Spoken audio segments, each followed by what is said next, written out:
Hello everyone, मैं वर्षा आपके अपने यूट्यूब चैनल वर्षा एजुकेशन पॉइंट में एक बार फिर से स्वागत करती हूँ। दोस्तों, कैसे हैं आप?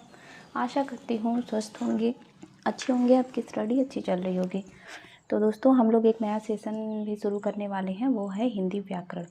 क्योंकि आप लोग को पता ही होगा, जिन लोग को नहीं भी पता होगा मैं बता दूँ, जो ये टीजीटी का एग्ज़ाम होता है, यूपी टीजीटी का, वो उसमें अकेले के जो ग्रामर का पोर्शन है, लगभग 35 से 40 प्रश्न अकेले ग्रामर से ही आते हैं। सोचिए 120 नंबर का पेपर होता है और उसमें भी अकेले के पूरे जो है 40 प्रश्न सिर्फ और सिर्फ हिंदी व्याकरण के आते हैं। तो व्याकरण कितनी बड़ी भूमिका निभा रहा है एग्ज़ाम के सिलेक्शन में, तो उसको देखते हुए और कमेंट भी आया था स्टूडेंट का कि मैम हिंदी व्याकरण जो है संस्कृत साहित्य स्टार्ट कीजिए। तो मैं हिंदी साहित्य के साथ साथ वो क्लासेस नहीं बंद करूँगी, वो तो चलेगी ही, ठीक है, अपने टाइम पे। और हिंदी व्याकरण की भी महत्वपूर्ण प्रश्नों को जो है हम लोग अच्छे से सॉल्व करेंगे, ठीक है। और हिंदी व्याकरण बहुत ही अच्छे से आप लोग देखेंगे कि एक एक पॉइंट मैं क्लियर करूँगी जो भी बहुत ही इम्पोर्टेंट होगा, ठीक है। आज की जो क्लास रहेगी वह रहेगी वर्ण एवं वर्णमाला से संबंधित प्रश्न, ठीक है। तो आज का पहला प्रश्न है कि हिंदी की मूर्धन्य ध्वनियाँ हैं। हिंदी की मूर्धन्य ध्वनि देखिए, जो कंठ ध्वनि होती है, तालव्य ध्वनि है, दंत ध्वनि, ओष्ठ ध्वनि, ठीक है। तो उसी प्रकार से एक ध्वनि होती है मूर्धन्य ध्वनि, ठीक है। तो इसमें वही पूछा है। तो मूर्धन्य ध्वनि कौन सी है? पहला ऑप्शन है इसमें च, छ, ज, झ। दूसरा है ट, ठ, ड, ढ। तीसरा है दोस्तों प, फ, ब, भ। चौथा है त, थ, द, ध। तो जो मूर्धन्य ध्वनि होती है उसको आपको याद रखना है, ये वाला ऑप्शन सही हो जाएगा, बी वाला, ठीक है। ट, ठ, ड और ढ, ठीक है। ये तो रही मूर्धन्य ध्वनि। और बाकी की जो ये ए और सी और डी ऑप्शन है, इस पर भी हम लोग नज़र रखते हैं। तो जो ये ए वाला ऑप्शन है च, छ, ज, झ, ये कौन सी ध्वनि है भाई? ये है दोस्तों तालव्य, ठीक है। देखिए, इस पर थोड़ा सा लिखने में प्रॉब्लम हो रही है, लेकिन आप लोग सुन तो रहे ही होंगे, क्लियर हो रहा होगा। ये जो है च, छ, ज, झ, ये है तालव्य ध्वनि, ठीक है। फिर है प, फ, ब, भ, ठीक है। ये है ओष्ठ्य ध्वनि। क्या है? ओष्ठ्य ध्वनि, ठीक है। अब है डी वाला त, थ, द, ध। ये जो है ये आपका दंत्य ध्वनि हो जाएगा, ठीक है। कौन सी ध्वनि? दंत्य ध्वनि। क्लियर हो गया दोस्तों? हम लोग क्या क्या देख लिए? हम लोग देख लिए मूर्धन्य ध्वनि, तालव्य ध्वनि, कंठ ध्वनि, दंत्य ध्वनि और ओष्ठ ध्वनि, ठीक है। एक प्रश्न के माध्यम से हम लोग का ये जो है लगभग हम लोग के चारों ध्वनियाँ अच्छे से रिवाइज हो गए, ठीक है। अब आते हैं अगले प्रश्न में। अगला प्रश्न है कि निम्नलिखित में से कौन सा युग्म अघोष ध्वनि है? अघोष सघोष का तो नाम आप लोगों ने सुना ही होगा। अघोष ध्वनि क्या होती है, सघोष ध्वनि क्या होती है? तो दोस्तों, इसको ऐसे समझिए कि जो घोषत्व नाद या गूंज कह ले या झंकार कह ले या कंपन कर ले, ठीक है, जो ये रगड़ खा के जो वर्ड निकलते हैं वो घोष या सघोष। घोष और सघोष एक है, ठीक है। अघोष अकेले का है, ये याद रखना है। देखिए कन्फ्यूजन होता है यहाँ पे, जैसे कि ये तो है, चलो अघोष ध्वनि पूछा है, ठीक है। अब दूसरा जो होता है घोषत्व के आधार पर, वो एक होता है सिर्फ घोष या सघोष, दोनों में से कोई आए वो एक ही है, ठीक है ना। ये आप लोग जो है याद रखिएगा। तो अब हम लोग बात करते हैं कि अघोष ध्वनि। अघोष ध्वनि देखिए, इन जो ये जो ध्वनि होती है अघोष ध्वनि, उनके उच्चारण में जो है कंपन नहीं होता। ये तो इसकी परिभाषा है, डायरेक्ट हम लोग इसके सूत्र पे आते हैं। अघोष ध्वनि जो होती है वह प्रत्येक वर्ग के जो प्रथम और द्वितीय वर्ण होते हैं वो अघोष कहलाते हैं, ठीक है। प्रथम और द्वितीय जो वर्ण होते हैं, यानी कि 12 कौन हुए? अघोष हुए, ठीक है। और वहीं अगर बात करें हम लोग सघोष की, तो जो प्रत्येक वर्ग के तीसरे, चौथे और पाँचवें वर्ण आते हैं वो क्या होते हैं? वो सघोष होते हैं, ठीक है। 12 कौन हुए? अघोष। 345 सघोष हुए, ठीक है। इसमें आप लोग को जो है चूज़ करना है कि अघोष ध्वनि कौन सी है। तो हम लोग देखते हैं इसमें पहला वर्ग कौन सा है। जैसे ग देखिए, क ख ग, ये तीसरे नंबर पे आ रहा है, तो ये तो है ही नहीं, ये नहीं है, तो ये क्या हो जाएगा, ये अघोष है नहीं, ये हो जाएगा सघोष। फिर दूसरा है ड ढ, ये भी नहीं है। अब है तीसरा जो है प फ, प फ, ये देखिए पहला और दूसरा व्यंजन है ना, प फ। अब ये देखिए द है नहीं, क्योंकि त थ द, ये तीसरे नंबर पे आ रहा है, तो आप लोग को ऐसे याद रखना है, ठीक है। तो इस प्रकार से इसमें अघोष ध्वनि कौन सी हो जाएगी, सी वाला ऑप्शन, प्रत्येक वर्ग का पहला और दूसरा वर्ड, ठीक है, प फ। फिर अगला प्रश्न है कि अनुनासिक व्यंजन कौन से होते हैं, अनुनासिक व्यंजन कौन से होते हैं। पहला ऑप्शन है वर्ग के प्रथमाक्षर, दूसरा है वर्ग का तृतीयाक्षर, तीसरा ऑप्शन है वर्ग का चौथा व्यंजन, और चौथा ऑप्शन है वर्ग का पंचमाक्षर। तो वर्ग का जो पंचमाक्षर है हो जाएगा, वो आप लोग का अनुनासिक व्यंजन होता है। और वर्ग का पंचमाक्षर कौन सा होता है, हाँ देखिए पंचमाक्षर होता है अंग, इय, ड़, नम। ये तो बहुत ही सरल ही है, अच्छे से अनुनासिक व्यंजन याद हो जाते हैं, ठीक है। अंग, इय, ड़, न, म, ठीक है।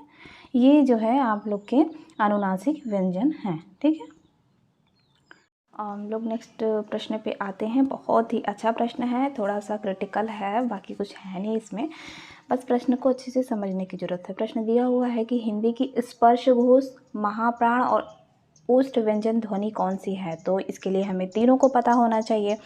अब इसके पहले मैंने जो प्रश्न आपको सॉल्व कराया कि ये निम्नलिखित में से कौन सी अघोष ध्वनियाँ हैं, तो उसी वक्त आप लोगों को क्लियर कर दिया मैंने कि अगर घोषत्व के आधार पर दो होते हैं। देखिए अघोष होता है, एक होता है घोष। अब घोष की जगह यहीं पे अगर सघोष भी रहता तो एक ही है, ठीक है, ये क्लियर होना चाहिए। इसका मैंने सूत्र क्या बताया था आप लोगों को, घोष का प्रत्येक वर्ग के तृतीय, चौथे और पाँचवें वर्ड, ठीक है, तृतीय, चौथे और पाँचवें, यानी कि 345, ठीक है। अब महाप्राण का आप लोग सूत्र याद रखिए, प्रत्येक वर्ग का द्वितीय और चतुर्थ, यानी कि 24 वर्ड, ठीक है। ओष्ठ व्यंजन का तो प, फ, ब, भ। अब ये तीनों जो है का हम लोगों को ध्वनियाँ बताना है, इसमें है कौन सा। तो देखिए अगर हम लोग पकड़ लें घोष वाला ही अगर अच्छे से क्लियर हो जाए इसमें, या सघोष वाला, तो आधे तो हम लोग को यही प्रश्न सही हो जाएंगे। तो 345। अब हम लोग देखते हैं वर्ग करके, जैसे भ वाला है तो भ किस में आएगा, प वर्ग में। तो स्टार्ट करते हैं पढ़ना, प, फ, ब, भ, ठीक है। ये आ रहा है किस पे, चौथे नंबर पे, तो यानी कि ये वाला जो है वो घोष है। अब हम लोग महाप्राण वाले पे सूत्र पे आते हैं, ठीक है। महाप्राण वाले सूत्र में क्या दिया हुआ है कि प्रत्येक वर्ग का दूसरा और चौथा, हाँ वर्ड देखिए चौथा यहाँ पे भी है, यानी कि चौथे नंबर पे प वर्ग में भ आएगा, और ओष्ठ व्यंजन प, फ, ब ये ऑटोमेटिक है ही। तो इस प्रकार से ए वाला ऑप्शन करेक्ट हो जाएगा, ठीक है। बहुत ही अच्छा प्रश्न है यह। इसी प्रकार से अगर थोड़ा सा घुमावदार प्रश्न आएगा तो आएगा। देखने में देखिए इतना ऑप्शन कितना छोटा छोटा, एक ही जो है वर्ड दे दिया हुआ है, लेकिन थोड़ा सा है क्रिटिकल प्रश्न। अब अगला प्रश्न है कि उच्चारण की दृष्टि से श, स और स व्यंजन किस प्रकार के हैं। पहला ऑप्शन है अंतस्थ व्यंजन, दूसरा है वत्स्य व्यंजन, तीसरा है ऊष्म व्यंजन, और दोस्तों चौथा है तालव्य व्यंजन, ठीक है। तो ये जो हो जाएगा आप लोग का, ये है ऊष्म व्यंजन, ठीक है। ऊष्म व्यंजन में ये तीनों श आते हैं, ठीक है। और हम लोग नेक्स्ट प्रश्न पे आते हैं। बहुत ही अच्छा प्रश्न है, थोड़ा सा क्रिटिकल है, बाकी कुछ है नहीं इसमें, बस प्रश्न को अच्छे से समझने की ज़रूरत है। प्रश्न दिया हुआ है कि हिंदी की स्पर्श घोष, महाप्राण और ओष्ठ व्यंजन ध्वनि कौन सी है। तो इसके लिए हमें तीनों को पता होना चाहिए। अब इसके पहले मैंने जो प्रश्न आपको सॉल्व कराया कि ये निम्नलिखित में से कौन सी अघोष ध्वनियाँ हैं, तो उसी वक्त आप लोगों को क्लियर कर दिया मैंने कि अगर घोषत्व के आधार पर दो होते हैं। देखिए अघोष होता है, एक होता है घोष। अब घोष की जगह यहीं पे अगर सघोष भी रहता तो एक ही है, ठीक है, ये क्लियर होना चाहिए। इसका मैंने सूत्र क्या बताया था आप लोगों को, घोष का प्रत्येक वर्ग के तृतीय, चौथे और पाँचवें वर्ड, ठीक है, तृतीय, चौथे और पाँचवें, यानी कि 345, ठीक है। अब महाप्राण का आप लोग सूत्र याद रखिए, प्रत्येक वर्ग का द्वितीय और चतुर्थ, यानी कि 24 वर्ड, ठीक है। ओष्ठ व्यंजन का तो प, फ, ब, भ। अब ये तीनों जो है का हम लोगों को ध्वनियाँ बताना है, इसमें है कौन सा। तो देखिए अगर हम लोग पकड़ लें घोष वाला ही अगर अच्छे से क्लियर हो जाए इसमें, या सघोष वाला, तो आधे तो हम लोग को यही प्रश्न सही हो जाएंगे। तो 345। अब हम लोग देखते हैं वर्ग करके, जैसे भ वाला है तो भ किस में आएगा, प वर्ग में। तो स्टार्ट करते हैं पढ़ना, प फ ब भ, ठीक है। ये आ रहा है किस पे, चौथे नंबर पे। तो यानी कि ये वाला जो है वो घोष है। अब हम लोग महाप्राण वाले पे सूत्र पे आते हैं, ठीक है। महाप्राण वाले सूत्र में क्या दिया हुआ है कि प्रत्येक वर्ग का दूसरा और चौथा, हाँ वर्ड देखिए चौथा यहाँ पे भी है, यानी कि चौथे नंबर पे प वर्ग में भ आएगा, और ओष्ठ व्यंजन प फ ब ये ऑटोमेटिक है ही। तो इस प्रकार से ए वाला ऑप्शन करेक्ट हो जाएगा, ठीक है। बहुत ही अच्छा प्रश्न है यह। इसी प्रकार से अगर थोड़ा सा घुमावदार प्रश्न आएगा तो आएगा। देखने में देखिए इतना ऑप्शन कितना छोटा छोटा, एक ही जो है वर्ड दे दिया हुआ है, लेकिन थोड़ा सा है क्रिटिकल प्रश्न। अब अगला प्रश्न है कि उच्चारण की दृष्टि से श, स और स व्यंजन किस प्रकार के हैं।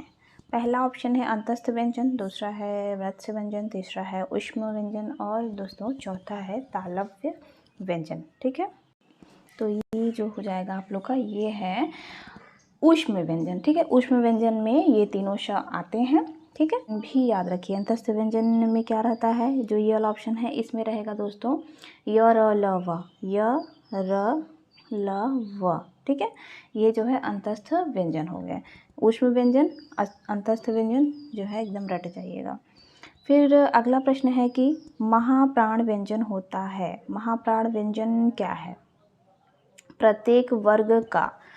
पहला ऑप्शन है पहला और दूसरा, दूसरा है तीसरा और पांचवा, और तीसरा है दूसरा और तीसरा, और चौथा ऑप्शन है दूसरा और चौथा।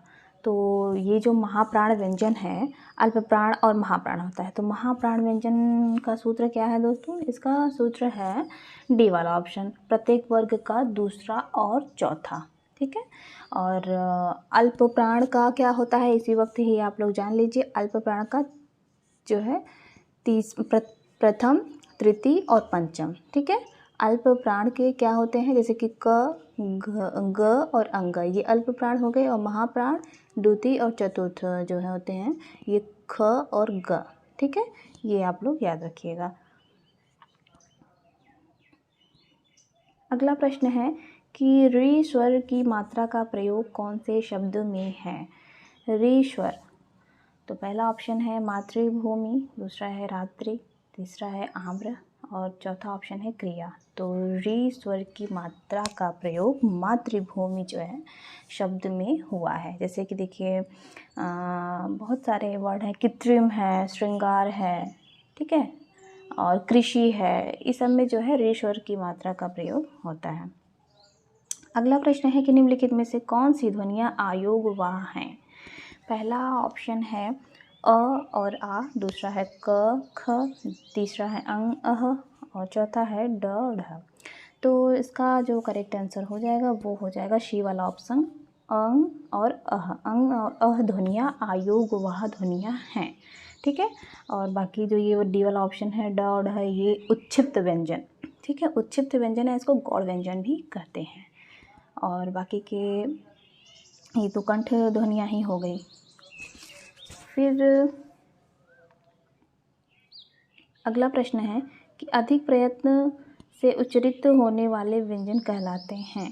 पहला ऑप्शन है अल्प प्राण व्यंजन, दूसरा है सायास व्यंजन, तीसरा है महाप्राण व्यंजन, चौथा है सुदीर्घ व्यंजन। तो इसका करेक्ट आंसर हो जाएगा महाप्राण व्यंजन। अधिक प्रयत्न से उच्चरित होने वाले व्यंजन महाप्राण व्यंजन कहलाते हैं, ठीक है। अगला प्रश्न है कि निम्नलिखित में से कौन सी ध्वनि सघोष ध्वनि है।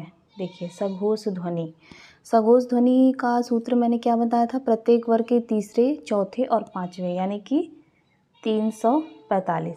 तो पहला ऑप्शन हो जाएगा ह, और दूसरा है श, और तीसरा है श, और चौथा है स। तो इसका जो है करेक्ट आंसर, पहले तो देखिए 345 वर्ड आ गए, ठीक है।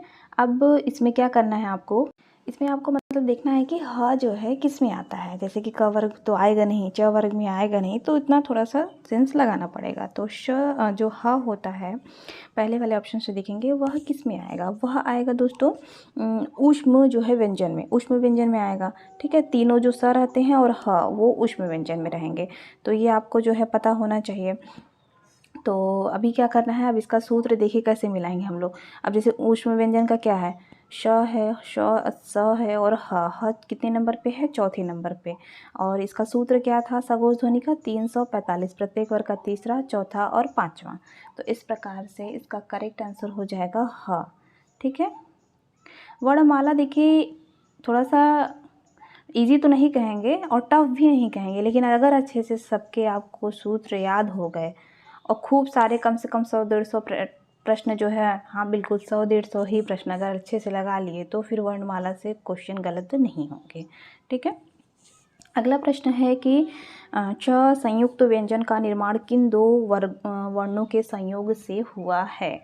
पहला ऑप्शन है क जिसमें हलंत है प्लस स, दूसरा है च प्लस श, और तीसरा है क हलंत प्लस श, और चौथा है क हलंत प्लस श। तो हिंदी में 4 संयुक्त व्यंजन होते हैं, कौन कौन से होते हैं, छ, त्रंग, ज्ञ, स्र।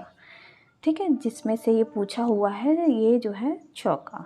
तो इसमें जो है करेक्ट आंसर हो जाएगा कौन सा वाला, सी वाला ऑप्शन, क हलंत प्लस श से क्या बनेगा, छ। और त्र का अगर देखा जाए तो ता हलंत प्लस र, ज्ञ का ज हलंत प्लस इय, और स्र वाला हो जाएगा श हलंत प्लस र। ठीक है, तो हिंदी में कितने संयुक्त व्यंजन हैं, 4 हैं, छ, त्रंग, ज्ञ, स्र। ठीक है, और सबके आप लोग याद रखिएगा किससे बना हुआ है। ठीक है, अगला प्रश्न है कि अनुस्वार वास्तव में नासिक के व्यंजन का प्रतिनिधि है।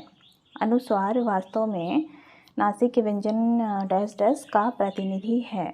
तो देखना है हम लोगों को इसमें, पहला ऑप्शन है अंग इयड़ न म, दूसरा है अंग इयड़ न भ, तीसरा है अंग इयड़ न म, और अच्छा ए और सी वाला जो है दोहरा दिया है ऑप्शन। फिर है दूसरा म न अंग ड़ द। तो इसका करेक्ट आंसर हो जाएगा अंग इयड़ न म। ठीक है, अनुस्वार वास्तव में नासिक के व्यंजन अंग इयड़ न म का प्रतिनिधि है।